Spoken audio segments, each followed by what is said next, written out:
नमस्कार सभी पेंशन धारकों का स्वागत करते हैं एक बार फिर से हमारे इस YouTube चैनल पर। दोस्तों, इस वक्त के पेंशन धारकों के लिए बहुत ही महत्वपूर्ण और इम्पोर्टेंट खबरें निकल कर सामने आ रही है, जिसके बारे में दोस्तों आज की इस वीडियो के अंदर बात करने वाली हैं। जी हां दोस्तों, पहली बड़ी खबर की बात करें तो नेशनल पेंशन सिस्टम के रूल चेंज को लेकर बड़ा अपडेट आया है।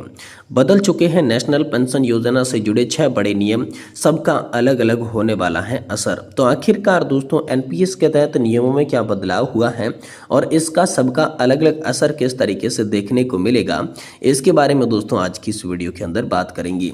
और साथ ही साथ दोस्तों बात करने वाले हैं यहाँ पर आम सभी की लाखों पेंशनर्स और मोदी सरकार अब आमने सामने आने वाली हैं।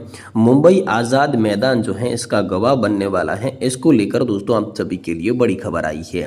साथ ही साथ दोस्तों आप सभी के लिए बात की जाएगी ईपीएस 95 प्रतिनिधि मंडल ने अधिक पेंशन का दोस्तों मुद्दा आप सभी के लिए उठाया है। जी हाँ दोस्तों, तो अधिक पेंशन का क्या मुद्दा उठा, इसके बारे में बात करेंगे। और वहीं बात करेंगे सरकारी कर्मचारी और पेंशनर्स के लिए खुशखबरी है। इस दिन होगा डीए और डीआर में जबरदस्त बढ़ोतरी। जी हाँ दोस्तों, डियरनेस रिलीफ और डियरनेस अलाउंस में बढ़ोतरी को लेकर कर्मचारियों और पेंशन धारकों के लिए बड़ी खबर आ रही है कि आखिरकार उनकी पेंशन के अंदर और सैलरी के अंदर कितनी बढ़ोतरी कब से देखने को मिलेगी डीए जोड़ने के बाद, इसके बारे में भी आज की इस वीडियो के अंदर बात करेंगे। यानी कि दोस्तों पेंशन और पेंशन धारकों से जुड़ी तमाम बड़ी खबरों की चर्चा आज की इस वीडियो के अंदर करेंगे। इसलिए आप सभी से निवेदन करते हैं कि दोस्तों आज की इस वीडियो को आप लास्ट तक देखिएगा। साथ ही हमारे चैनल पर नए हैं तो दोस्तों चैनल को सब्सक्राइब जरूर कर लीजिएगा। तो चलिए बिना किसी देरी के आज की इस वीडियो के अंदर पेंशन धारकों और कर्मचारियों से जुड़ी तमाम बड़ी खबरों की जानकारी सही सटीक और तथ्यों पर आधारित विस्तार से जान लेते हैं। लेकिन निवेदन रहेगा कि वीडियो आप लास्ट तक देखिए तो ही आपको पूरी जानकारी मालूम चलेगी। तो चलिए शुरुआत करते हैं। जी हाँ, सबसे पहले हम बात करते हैं ईपीएस 95 प्रतिनिधि मंडल ने अधिक पेंशन का मुद्दा किस तरीके से आप सभी के लिए उठाया है। कर्मचारी पेंशन योजना 1995 की कर्मचारियों का एक प्रतिनिधि मंडल ईपीएफओ अधिकारियों से उसने मुलाकात की है। न्यूनतम मासिक पेंशन 7,000 रुपये की मांग को दोहराया और उन्होंने पूर्ण चिकित्सा कवरेज की भी मांग की है। जी हाँ दोस्तों, यहाँ पर ईपीएस 95 राष्ट्रीय आंदोलन समिति ने एक बयान में कहा कि उसके प्रतिनिधि मंडल ने ईपीएफओ के ईपीएस सदस्यों और उनकी जीवन साथी के लिए चिकित्सा कवरेज दिए जाने की भी मांग रखी। समिति के अध्यक्ष राउत ने कहा कि ईपीएफओ की ओर से हमें बैठक के लिए निमंत्रण मिला था। बैठक का उद्देश्य पेंशन भोगियों की लंबित मांगों का समाधान करना था। उन्होंने कहा कि ईपीएस 95 एनएससी के सदस्य वर्तमान में केवल 1450 रुपये की औसत मासिक पेंशन की बजाय 7,500 रुपये मासिक दिए जाने की मांग को लेकर विरोध प्रदर्शन कर रही हैं। राउत ने कहा कि पेंशन भोगी पिछले 8 वर्षों से न्यूनतम पेंशन में वृद्धि की मांग कर रहे हैं, लेकिन सरकार उनकी मांगों पर ध्यान नहीं दे रही है। तो इसी को लेकर सभी पेंशन भोगियों को जागरूक किया और ईपीएस 95 पेंशन धारकों की प्रतिनिधि मंडल की जो ईपीएफओ के सदस्यों के साथ मुलाकात ही थी, उसके अंदर जो चर्चा हुई वो विस्तृत जानकारी पेंशन धारकों को नेशनल एजुकेशन कमेटी के कमांडर अशोक रावत द्वारा दी गई। वहीं दोस्तों अगली बड़ी खबर की बात करें तो आम सभी के लिए नेशनल पेंशन सिस्टम से जुड़ा बड़ा अपडेट निकल कर आ रहा है। बदल चुके हैं नेशनल पेंशन योजना से 6 बड़े नियम, सबका अलग अलग असर होगा। सरकार और पेंशन फंड व्यय नियामक और विकास प्राधिकरण यानी कि पीएफआरडीए द्वारा संयुक्त रूप से संचालित ये योजना पूर्व निर्धारित पेंशन राशि का वादा नहीं करती, लेकिन अनुकूल निवेश लाभ की संभावना प्रदान करती है। राष्ट्रीय पेंशन सिस्टम 1 जनवरी 2004 को शुरुआत की गई भारत की रिटायरमेंट प्लानिंग सेक्टर के लिए एक गेम चेंजिंग योजना के रूप में उभरी। इसका मुख्य उद्देश्य व्यक्तियों को अपने कामकाजी सालों के दौरान अपने पेंशन फंड में नियमित रूप से कंट्रीब्यूशन करने के लिए प्रेरित करना है, जिससे रिटायरमेंट के बाद एक सेफ फाइनेंशियल प्लानिंग शुरू हो सके। सरकार और पेंशन फंड विनियामक और विकास प्राधिकरण द्वारा संयुक्त रूप से संचालित योजना पूर्व निर्धारित पेंशन राशि का वादा करती है, लेकिन अनुकूल निवेश लाभ की संभावना भी प्रदान करती है। एनपीएस परिसंपत्तियों ने 37% की चक्रवृद्धि वार्षिक ब्याज दर हासिल की है, जो कि 2.67 लाख करोड़ रुपए तक पहुंच गई है, जिसका मुख्य कारण 58 लाख गैर कस्टमर्स हैं जिन्होंने इस बढ़ोतरी को योगदान दिया है। आइए जानते हैं एनपीएस में हाल ही के दौरान कौन कौन से बदलाव यहाँ पर किए गई हैं।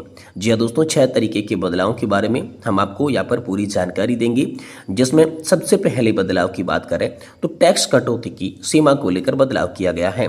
केंद्रीय बजट 2024 में वित्त मंत्री निर्मला सीतारमण ने नियोक्ता योगदान के लिए टैक्स कटौती की सीमा का महत्वपूर्ण बदलाव की घोषणा की।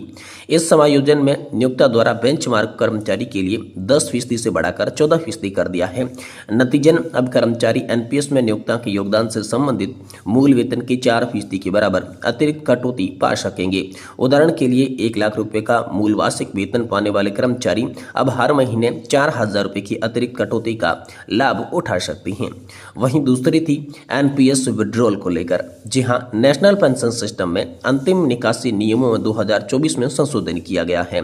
ये सब्सक्राइबर को अपनी कुल राशि का 60% टैक्स फ्री एक मुश्त राशि निकालने की अनुमति देती है। बाकी 40% का एन्युइटी प्लान खरीदने के लिए काम किया जाता है, जिस पर विड्रॉल पर टैक्स नहीं लगता, लेकिन एन्युइटी पेमेंट के चरण के दौरान टैक्स लगाया जाता है। यदि सेवानिवृत्ति पर कुल राशि 5 लाख रुपए से अधिक है तो एनपीएस कॉर्पस का 40% एन्युइटी प्लान खरीदने के लिए इस्तेमाल किया जाना चाहिए। इस हिस्से पर कोई भी टैक्स का प्रभाव नहीं पड़ेगा। हालांकि एन्युइटी भुगतान व्यक्ति के आयकर ब्रैकेट के आधार पर टैक्सेशन के तहत होने वाला है। वहीं तीसरा बदलाव है एनपीएस इन्वेस्टमेंट एलोकेशन। एनपीएस के भीतर निवेश आवंटन दिशा निर्देशों में संशोधन किया गया है। यह नियम निर्धारित करता है कि 60 वर्ष की आयु तक अधिकतम 45% इक्विटी जोखिम बनाए जाए। ये कस्टमर को उनके रोजगार के साल के दौरान निवेश बढ़ोतरी के अवसरों को भी लाभ बढ़ाने की अनुमति देता है। और चौथा है टीयर 2 एनपीएस अकाउंट में इक्विटी आवंटन। सरकार ने टीयर 2 एनपीएस अकाउंट होल्डर्स के लिए इक्विटी आवंटन की सीमा को 75% से बढ़ाकर 100% टैक्स दिया है। यह समायोजन निवेश के अपने टीयर 2 एनपीएस अकाउंट के भीतर इन्वेटी में अपना निवेश बढ़ाने की क्षमता बनाता है, जिससे संभावित रूप से बढ़ोतरी की संभावना बढ़ जाती है। पांचवा है डायरेक्ट रिमेट यानी कि D remit service. Direct remit सुविधा की शुरुआत एनपीएस सब्सक्राइबर अपने निवेश के उस दिन एनवीए तक पहुंचने और अपने बैंक अकाउंट से वर्चुअल अकाउंट नंबर के लिए साइन अप करके निवेश डी रेमेडी प्रोसेस के माध्यम से अपने कंट्रीब्यूशन पर तत्काल एनवीए का लाभ उठा सकते हैं। ये सुविधा एनपीएस निवेशकों के लिए महत्वपूर्ण है। वहीं दोस्तों यहाँ पर छठा नियम है व्यवस्थित एकमुश्त निकासी। फरवरी 2024 से एनपीएस ग्राहकों के पास विभिन्न उद्देश्यों के लिए आंशिक निकासी करने का विकल्प था, जैसा कि अपने बच्चों की उच्च शिक्षा के लिए धन जुटाना, आवासीय संपत्ति खरीदना, मेडिकल यहाँ पर जो है बनाना, मेडिकल खर्च को कवर करना। ग्राहक 60 से 75 वर्ष की आयु के बीच समय समय पर एनपीएस फंड का 60% तक निकालने के लिए व्यवस्थित एकमुश्त एसएलवी का विकल्प चुन सकते हैं। बाकी अमाउंट का उपयोग एन्युइटी योजना में कर सकते हैं। यानी कि ये 6 तरीके से बदलाव देखने को मिलेंगे। पहला टैक्स कटौती की सीमा, दूसरा एनपीएस विड्रॉल, तीसरा एनपीएस इन्वेस्टमेंट एलोकेशन और चौथा दोस्तों टीयर 2 एनपीएस अकाउंट में इन्वेटी आवंटन, पांचवा डायरेक्ट रेमिटेशन सर्विस और छठा व्यवस्थित एकमुश्त निकासी। ये 6 बड़े नियमों के अंदर आम सभी के लिए बदलाव किया गया है। वहीं दोस्तों अगली बड़ी खबर की बात करें तो लाखों पेंशनर्स और मोदी सरकार अब आमने सामने आने वाले हैं। मुंबई आजाद मैदान इसका गवाह बनने वाला है। न्यूनतम पेंशन आंदोलन जो है चुनाव हारने और जीतने की राह पर चल रहा है। यहाँ पर जो है इसका गवाह बनने जा रहा है। सरकार और भाजपा सरकार के खिलाफ मोर्चा खोलते हुए देश भर के पेंशन भोगियों की आम सभा मुंबई के आजाद मैदान में होने वाली है। ईपीएस 95 न्यूनतम पेंशन 7,500 की मांग की जा रही है। केंद्र सरकार पर पेंशन भोगी भड़के हुए हैं।